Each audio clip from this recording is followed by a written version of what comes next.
right, well, thank you for hanging around and staying. I'm really excited to facilitate this panel, to talk about some of the different perspectives of ecosystems from each of your individual experiences.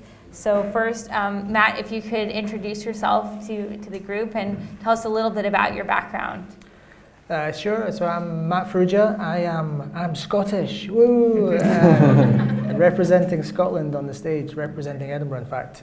So I'm a member of the ecosystem here. So I've founded or co-founded 4 businesses and invested in the 5th one here. So I've been in tech for about 20 years. Yep, that's me. Hello, I'm Briana Pegado. I'm the director of Creative Edinburgh, and we are a network of creatives in this city. We're based here in CodeBase. We've got a studio upstairs, and we do a lot to support the kind of creative ecosystem in Edinburgh and Scotland. A bit about me. I've been in Edinburgh for about 10 years. My background is sustainable development. I set up a social enterprise about 5 years ago to support kind of young and emerging people in the creative industries. And yeah, that's me. Hi there. I am not from Edinburgh. I don't live here. I live in London. My name is Abhishek. I work at Dropbox. I relocated to the UK about 3 years ago from Silicon Valley, living in San Francisco and working there for about a decade in the heart of that ecosystem. I currently work as a business development executive at Dropbox, so working really specifically on product-based ecosystems as well, and the connectedness of a brand and how that actually interplays in the world that we're in today. And so I'm really excited just to see if I can help at all, say anything. And I'm really, I don't feel qualified enough based on the last 2 people, so all hard questions go over there. So speaking of hard questions, take note of this Slido. I'm taking those questions for the audience, so please put those in, and I'd love to, or we could call on you if you feel more comfortable with that. But first, I'd like to kind of get started a little bit by going to you, Briana, and talk about Creative Edinburgh. And I mentioned in my talk that the ecosystem around these different types of industries can be a little bit different. So maybe you want to speak about your local ecosystem and some of the different areas of support that you've been able to draw from. Sure. I have to give a bit of context because I feel like when you start talking about ecosystems or your perspective on things, it's good to give a little bit. And I have to say that I think particularly in Edinburgh and in Scotland, the ecosystem that I've approached the creative industries from or experienced it in has been kind of threefold. When you look at the startup ecosystem and you also look at the kind of social enterprise ecosystem in Scotland and kind of the creative industries. And because my background is in sustainable development, I'm kind of a systems thinker. I like to look at things holistically. I think that we can't really talk about the creative industries at the moment in Edinburgh and in Scotland without kind of acknowledging the other 2 and that I just mentioned. And when you look at how the creative industries kind of works in Edinburgh and in this country, there are a lot of things that you mentioned earlier that I kind of responded to. I think a lot of the creative industries and people working in that sector are quite localized, and community and networks are so important. You talked about some of the barriers that people faced or felt when they came into ecosystem spaces, and I think the creative industries does work really differently, just in the sense that people are driven maybe by different motivations. Mm-hmm. They're driven by their passions, work that they love. Interactions with people and collaborations are so crucial and fundamental to that. Responding to the world and what they see is so fundamental to that. And also just kind of that commentary and reaction to, and really being wedded in and embedded in a process, which is really important because failure came up. And when you think about how part of the creative process is experiencing failure, trying again constantly, being okay with uncertainty and not knowing what materials you have in front of you or what might come out of that, and how that's really fundamental to the creative process. So when it comes to the creative industries, there are so many factors that kind of build up a creative ecosystem, and a lot of that has to do with little hubs that exist, studio spaces, buildings like CodeBase, but a lot of artists, creative people, makers, designers, people that are in the digital space support one another by kind of collaborating, but having little hubs that are built and that grow organically, which is really important. Creative Edinburgh provides a kind of center point for that in many ways, because we are a network that's very much about bringing creative people together in person out of isolation to have kind of one-to-one and collective interactions, but we have a membership directory, and we also kind of do a lot of online in terms of raising the profile of our members, bringing them together at events and meetups, but so much of that is just trying to provide support through mentoring or through pop-up events. We work with a lot of partners like Anderson Strathern and others that provide legal consultations and advice. But the way Creative Edinburgh evolved, and many of our former directors are here, were from kind of existing and coming together in kind of pop-up spaces, filling a need that just came out of people really feeling isolated, having a lot they wanted to do, collaborating with others, and maybe not having a place to come together and being quite introverted. So kind of having those spaces to come together in a pop-up way, in an organic way, sharing knowledge, and people being so open to sharing what they're doing, because there isn't the same sense of needing to be competitive or secretive about what they're working on. Mm-hmm. And Matt, from the business side, the motivations are a little bit different. Sure, yeah. It's a bit more selfish, I'd honestly say. I think one of the, just on what you said, I think probably one of the biggest differences is, and maybe I'm talking for myself, so I don't want to project onto people, but there is that thing where we're all slightly in competition with each other, and I think it is a massive drag on success in the ecosystem. So one of the things I've started doing recently is a podcast with which really resonated on some of the things. It was definitely a case of, I'm not sure anybody wants to listen to this, and in fact I kind of get the vibe that some people are like, why is that guy talking about this? What makes him allowed to talk about that? But where it came from was I really believe that we should be much more focused on looking around the people who we know and that we kind of respect, and then just thinking, I should do something with that person. So that's what happened with Stephen, my co-host. I was just like, we used to like chat and we'd go, we should do something together. We should do a podcast. I bet there's probably like a third of the people here have had a conversation where they said we should do a podcast, right? And and you kind of think that's a kind of cool idea. But it was actually doing it was the hard bit. Not because it's hard work, because people are working hard on other things. It was just because there was this kind of, I don't know if we're actually going to do it. So I think we need to have much more of a bias towards actually just saying, I'm going to do a thing with a person, and I'm just going to like do it. And then Ollie got involved, and Stephen's helped us out with music. And I don't think I've ever done that before. That's the first time, and I've been here in CodeBase for maybe 5 years. Everything else has been quite transactional, make an investment in a business or spin out a business of one of our existing ones. And that was the first time where we really just did it without thinking, what's in it for us? It was just like, that's a thing we should just do.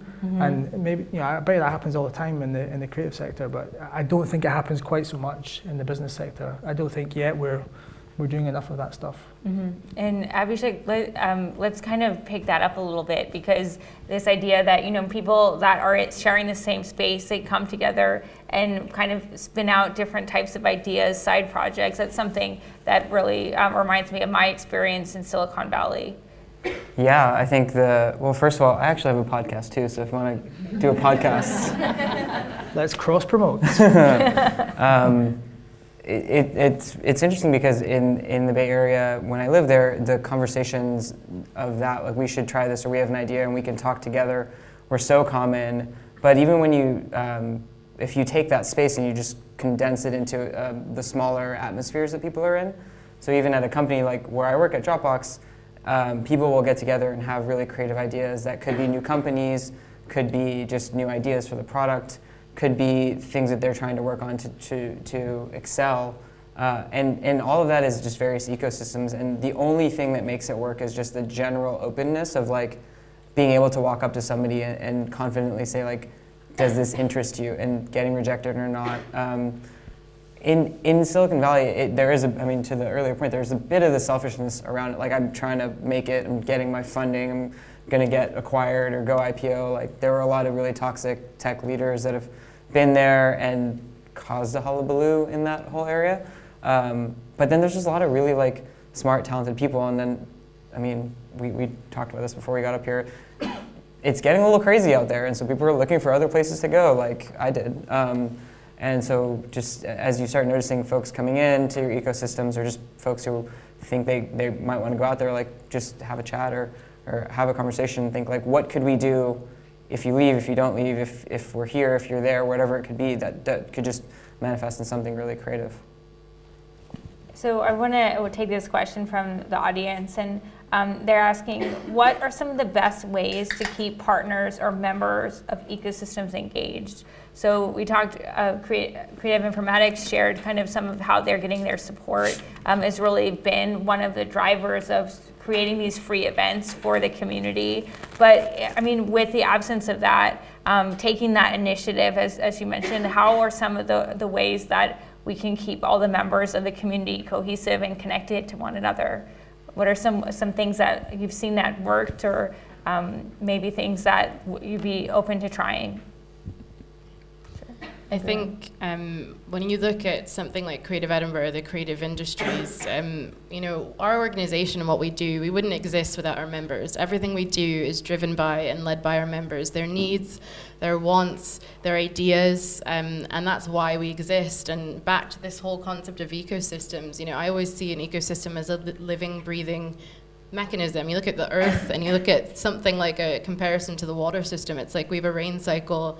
Water goes through the planet, it rains, it comes back down, and I constantly think about ecosystems in this way. And for us to sustain the creative industries and that ecosystem and really feed it and help support it, we have to listen to who's there. And I think when it comes to the needs of people starting up in the creative industries, yeah, people don't have capital, they don't have resources, they don't have access to people, they're doing things on a shoestring, and it's okay. What can we put in place to connect people to the people they need, to the resources they need, but also just to have those conversations, I think that came up earlier, where they're not making the same mistakes other people did, and have access to those stories and that knowledge so that that can be shared and avoided, and really fundamentally building a true sense of community for that purpose, and kind of supporting the community for the sake of the community, not necessarily for any other end. Of course, we all want the creative industries to thrive and to be recognized and to grow, and in so many ways it does. You know, we have one of the best 3D kind of illustrators and renderers in the world has a studio upstairs and has 173,000 followers.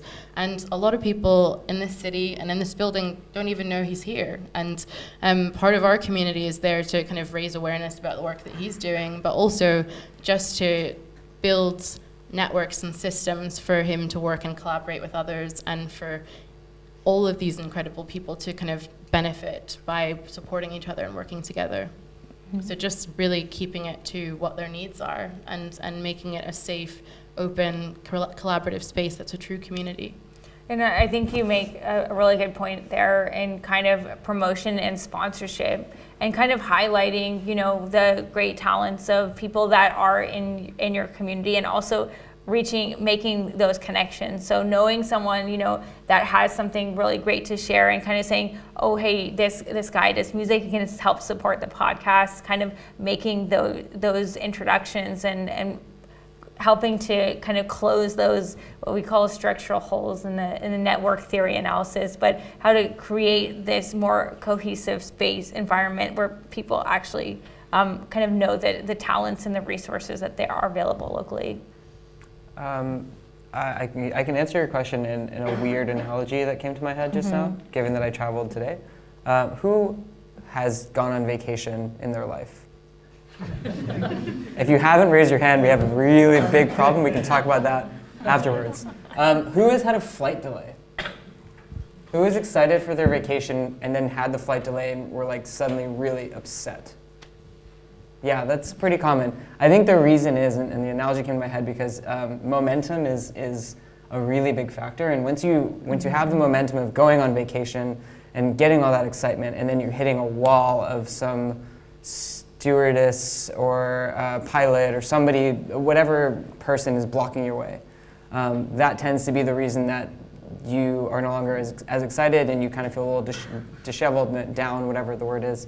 And that can be correlated really quickly and easily into this conversation. It's if you're in an environment and for some reason it starts to stagnate, and the ideas start to become the same, and all of you just start agreeing on the exact same thing, and the echo chamber starts to occur, and all of a sudden you're like, everybody's rowing in the same direction, so the boat's going in a circle.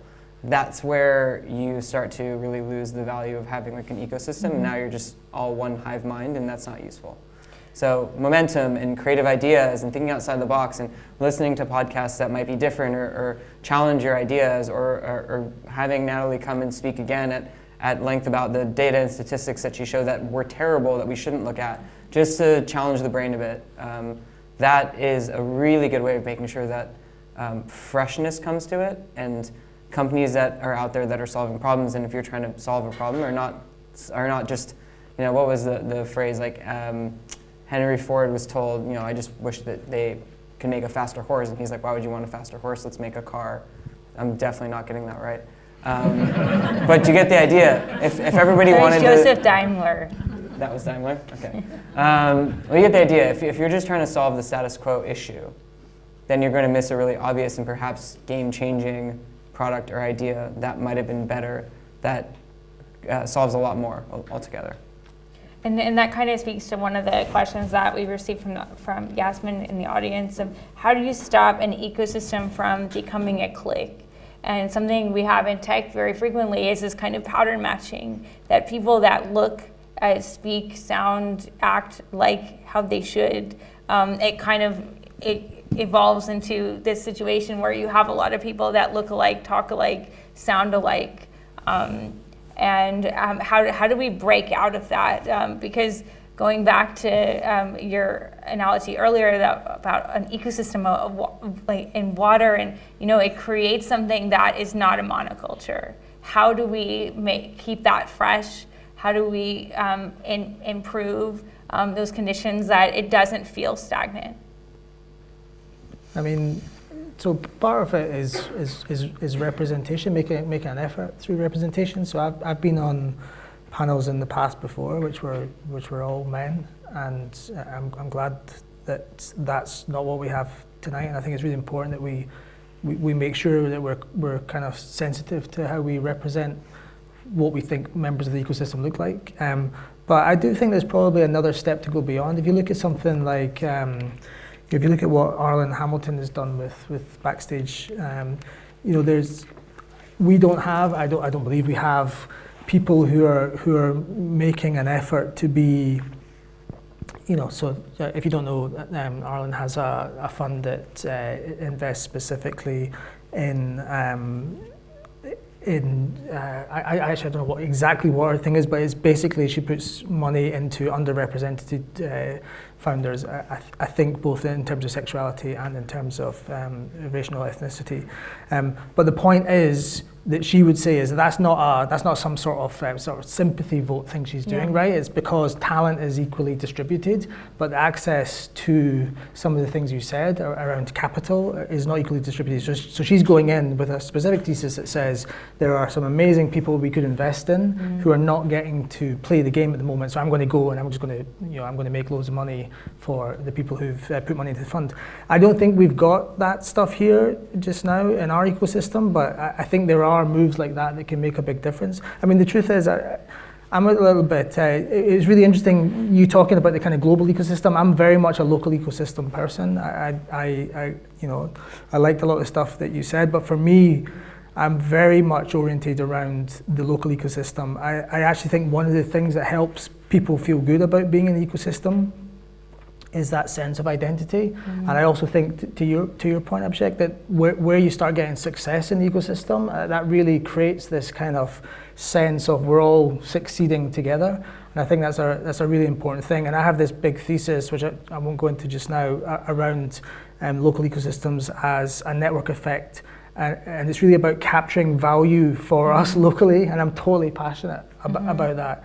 And I think right now our ecosystem, it's not that successful, if I'm honest. We're kind of a bit nascent.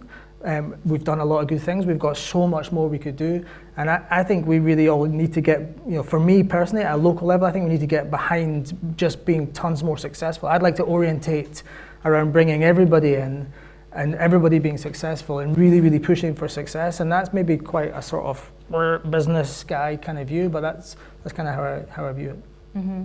And what does that kind of version of success look like? And I think something that's really important to keep in mind from the Arlen Hamilton thesis is that kind of diversity and supporting different versions of success is not an accident, that it's something that we need to be proactive about. So if we want to think about being proactive about creating an environment that all types of people can have success, what would that look like? Because I mean, my experience with this community is that there are a lot of people that want to be a part of this local community, but they don't feel like they can. They can't break in, and they feel like, maybe because my version of success doesn't look like your version of success. There's a very big conversation about like what types of capital is okay to take, how fundraising. There's lots of different perspectives on that. And what would that look like, that to build something that would enable that your version of success looks the same, would accommodate all of those? Sure. I mean, I think it comes down to a kind of plurality of success, so there's not one size fits all monoculture of success, and I think that's okay. I think we don't really do enough cross promotion of each other and celebrating. We have a tendency, I have a tendency, and I'll just assume I'm similar to a lot of other people, of just being a little bit kind of, when you succeed, it makes me feel bad, rather than it makes me feel good because we're in a community together. We need to kind of get past that. When it comes back to that, if you're working with more people, then you kind of feel more exposed to that. But I totally agree. I'm not here. I can only talk from my personal privileged position, which I accept that I totally have. I just want to see everybody do more success, and I want it to be a success story for Edinburgh, and maybe if I'm feeling really generous, Glasgow. It's a joke, Glaswegians. It's a joke. Controversial, sorry. I mean, so a point you just made that I think is really important, there is a very fine line between boasting about your success and making the people around you feel like they're not successful, and informing your ecosystem of your success so that people can learn. And to just this panel and the three of you who are based out here, that's a good indication of like showcasing where you can go in this industry and what you can do and the successes you can make and the impact you can have, without necessarily being like, I sold all these companies and I have all this money and you didn't, so you suck. It's funny because you would think those are really violently opposed to each other, but they're really not. And anybody who's watched like an episode of Silicon Valley would tell you like, okay, yeah, that's sure, it's television, it's not meant to be totally real, but it's not that far. Yeah, I'm kind of sitting here giggling a bit on a couple of things, but I think I mean, I've been here for 10 years, but I'm American, and I think often as an outsider from a maybe slightly louder culture, I just find some things that are really funny about how we work here. And I think back to Silicon Valley has come up so many times, and I feel like I just have to say this. Do we really want to be the next Silicon Valley? Maybe this is an unpopular statement to make in this room, but I'm going to say this with the caveat that, Scotland's been influencing the world forever. We had the Scottish Enlightenment. Now I really do think we have a second Enlightenment that's been happening. It's been happening for ages.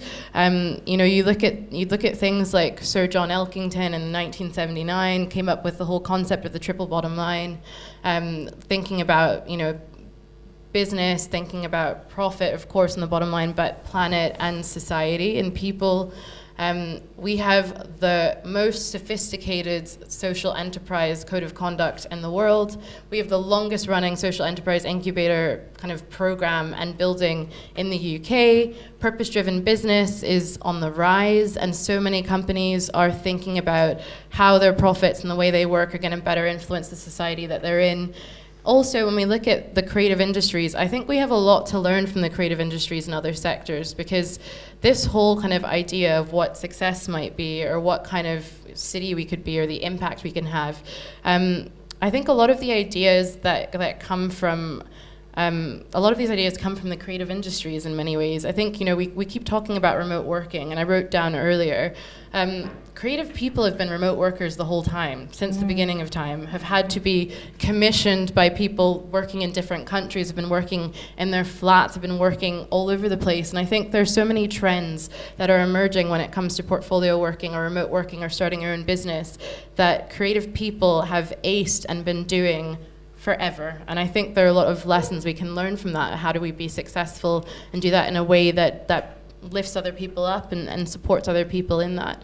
But I don't think we should be the next Silicon Valley. I think what's being built here is so much bigger than that. It's going to have a really positive impact on the country, on the rest of the world, on the solutions we come up to some of the world's problems and challenges in a way that Silicon Valley has been awesome, but I think we're also facing some really serious problems as a society as well, that it's going to take creative thinking and collaborating across sectors and actually really taking ownership of what this country has done in terms of coming up with inventions and world systems and ways of working and ways of relating that I think we just never talk about. And so much of that has influenced the world in a massive way and continues to, but no one knows it's Scottish, or some of us do, and we just don't bother sharing that.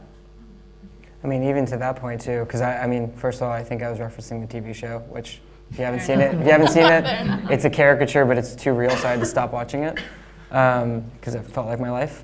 I think the interesting thing is, like, if you look at Dublin, for example, as a place that tried to become the next Silicon Valley, they got Facebook, Google, Dropbox is there, Slack, everybody has a hub in Dublin, or you do for whatever tax purposes you want.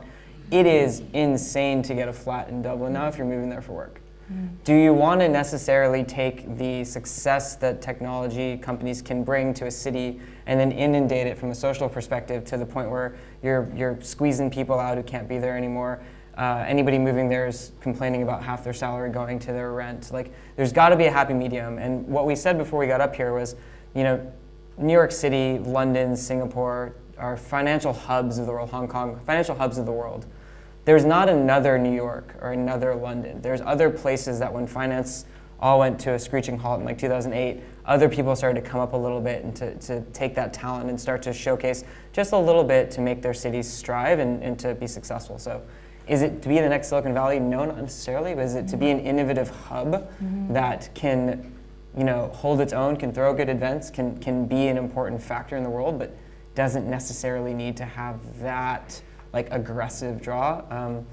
Honestly, there's a lot of VC money there too, but to Reed's point, there's a lot of VC money elsewhere too. Yeah, and I think that's kind of one of the main takeaways I wanted to kind of bring up with my talk and with this conversation is that, it's not necessarily about adhering to a certain archetype of what success looks like. Is that we can have multiple versions of success, and we can also be connected to those places and not see it as a competition. I think looking at it as an us versus them is something that is very damaging, especially when we think about ourselves as people or entrepreneurs that need to work across borders, need to work across their cities. I mean, especially Edinburgh and Glasgow is a great example, of an example that we need to be doing a lot more of.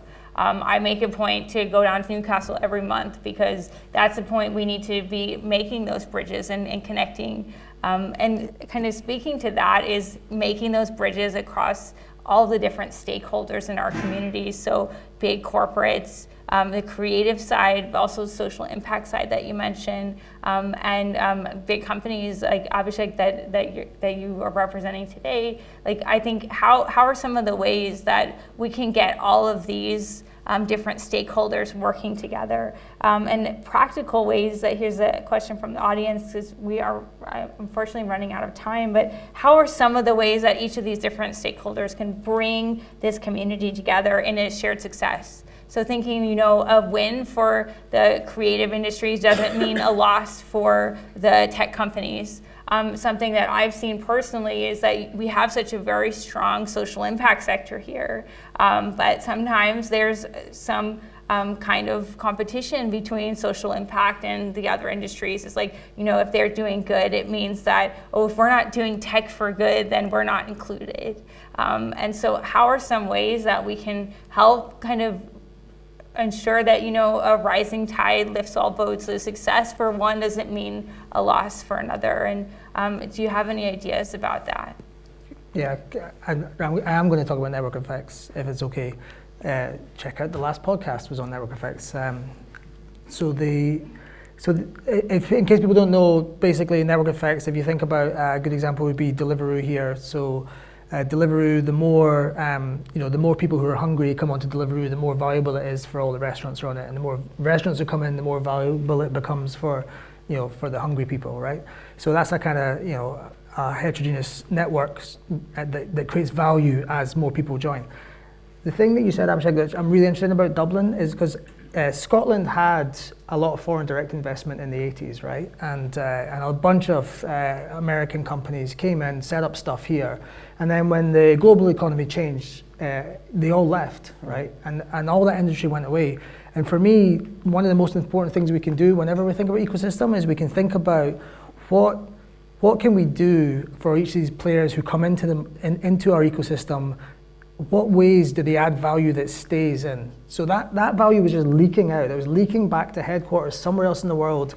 There was some kind of residual. People were trained and working in those companies, but honestly, it just didn't really do anything, right? Once they'd left in the 2000s, there was nothing left, and we took years to kind of reboot the whole of our tech ecosystem into software. Whereas if you look at something, I'll give you an example. Turing Fest we have here, right? So Turing Fest, which is that's been set up, it's been kind of managed the last few years by Brian and the team. And they've done this, they've decided they're going to do a thing, right, for the ecosystem. But if you look at the impact it has on the ecosystem, almost all the value gets captured inside the ecosystem, right? So they bring 40 investors, and they get like 100 of the people, entrepreneurs to pitch. And there's 1,000 one-to-one meetings. They can't even track how much money just now, but at least £35 million worth of deals there. There's 60 top-class people from around the world coming to teach us in our ecosystem. We capture and sync all that value right here in our ecosystem. If you look at something like Slush, which are a few years ahead over in Finland, they've had a massive impact. Now, Finland is the top, it has the top amount of VC investment per GDP of anywhere, because when they do Slush as a big tech conference, it all gets captured into their ecosystem. CodeBase has done the same thing. Creative Edinburgh is doing the same thing. CivTech's done a similar thing. They're great initiatives. If you think about doing anything in your ecosystem, what I'd encourage you to do is to think, when I invite people into our ecosystem or I act in our ecosystem, am I creating value that captures into our ecosystem and helps benefit all the existing players? And I think if you can do that, for me, that's the sort of secret sauce about how we unlock us having a really successful ecosystem. There, I was dying to talk about it. I think we need to think about what infrastructure we can put in place to kind of help maintain and allow the kind of ecosystem to thrive, because I think when you look at something like Creative Informatics, we're one of the 4 partners on that program, and that's investment over the next 4 years in data-driven innovation in the creative industries. This event is sponsored by them. We're working in partnership. We're sharing knowledge. We're sharing tools. We're sharing language and ways of working. But we're having conversations about what that will look like in the future. And as we look at growing our city and growing kind of the ecosystems here, yes, back to your point, what can we do collectively to make sure that the infrastructure that's needed is here? So if that's Scottish government, if that's locally with the council, if that's privately investing in hubs and then using those as an example as a best practice that can be replicated and scaled across the country like CodeBase has done. how can we also share our knowledge and resources across ecosystems, because we can all benefit from sharing our areas of expertise and tools, if it's investment, or if it's how to work collaboratively, or if it's how to collectively bargain, or if it's how to integrate and build something on a kind of decentralized level and sharing those tools and resources. It's just about how can we align our values in a way that means, okay, if our end goal is a thriving ecosystem, is everyone really being able to scale and grow? If it's about people really being able to thrive in their industry and sector, how do we do that in a way that is really riding on all of our skills and talents and allows us to then work on what that infrastructure needs to look like? So Abhishek, with the last word this evening. Oh, okay, that's a lot of pressure. I really would like if we could kind of develop that from the perspective of a big tech company. What role can they play in the local community where they're operating? Dropbox in London is in Dublin, as you mentioned. How should they be supporting and kind of giving back to their local communities where they're operating in? And this is kind of a big tenet of the Boulder thesis, that you have those successful firms are the ones that are giving back to the next generation. Mm-hmm. So what are some things that they can do, and that you've seen Dropbox kind of supporting the local community? Yeah, I think it's important to note on that topic that not everybody has the appetite to be a real startup, go-getter, work the 80-hour weeks. Not everybody has that attitude. And partially what a company the size of Dropbox, the size of Google, Slack, Facebook, whatever, can do is just provide at least the foundational ability in a place or in a region that lets you get set up, feel more comfortable if you're moving to a new location, get a little bit more like oriented into what the mindset of the people are and the culture that you're around in order to then start a company. Like I moved here from Silicon Valley, but I would not have just come and started a company. There's no way I would have been able to do that. I knew, oddly enough, we met randomly in San Francisco. We did a cross ecosystem benefit. And you didn't even realize it until I sat next to you. But like I didn't have enough connections in general, but having a platform at companies that just European based in general lets us then throw from Edinburgh, from Glasgow, from anywhere really, to like just throw the fishing rod out there and just kind of reel in somebody to be like, oh, well, did you know what we're doing out here? This is really interesting. There's good opportunities. And now that appetite, that thirst can be sort of molded and adjusted accordingly. But having that sort of spread, that diversity of opportunity, much like we talked about diversity of people, you need to be open to both of those things. So don't pray that Edinburgh becomes the startup capital of the world. Don't pray that it becomes the next Silicon Valley. Just pray that there is enough opportunity that gives people the choice of why they'd want to be here. And that's really what big companies can help to do. So it's Dropbox being okay with me taking a couple of days and just coming up here to talk to you all about how I think it could go. It is setting up bases, sure, not here, but just in Europe in general, that attracts Americans and Australians and South Africans and anybody from any place in the world. It's just giving the opportunity. Because as soon as you get to that really closed off, this company is based in the US. This is no subsidiaries that are really outside, and when they are there, they're all US funded, all US people, like there's no real diversity there. That's when you just don't have much of a spread of knowledge. Yeah. And I think something that's also really important to recognize is the role of the corporates that have supported events like this and support people putting on events in the community. Free Agent is one example. It's been really good at supporting different people, starting initiatives and trying to bring people together. Skyscanner has been very good in offering their space. And I think something that I mentioned before is space is often very scarce if you want to start something. Especially to give back to the community. And that's another role that corporates can do, and sharing their knowledge, and by bringing people like you, Abhishek, to speak to everyone, I think is a great example too. So we're if very any friendly of you, people, by the way. You can just, like if you know somebody who works in one of these companies, if you're like, hey, Abhishek, like we saw this guy wrote a blog post at Dropbox, I'd love to talk to him about how they're configuring their machine learning on the content, and be like, cool, let me just see if he wants to talk. I'm not going to be like, who are you? Sorry, what? No, I'd be like, oh, great, you were at that event, awesome. Like, this connection that we have right now is enough for me to be able to say, okay, I can make a small introduction, a warm introduction, see if anybody's interested.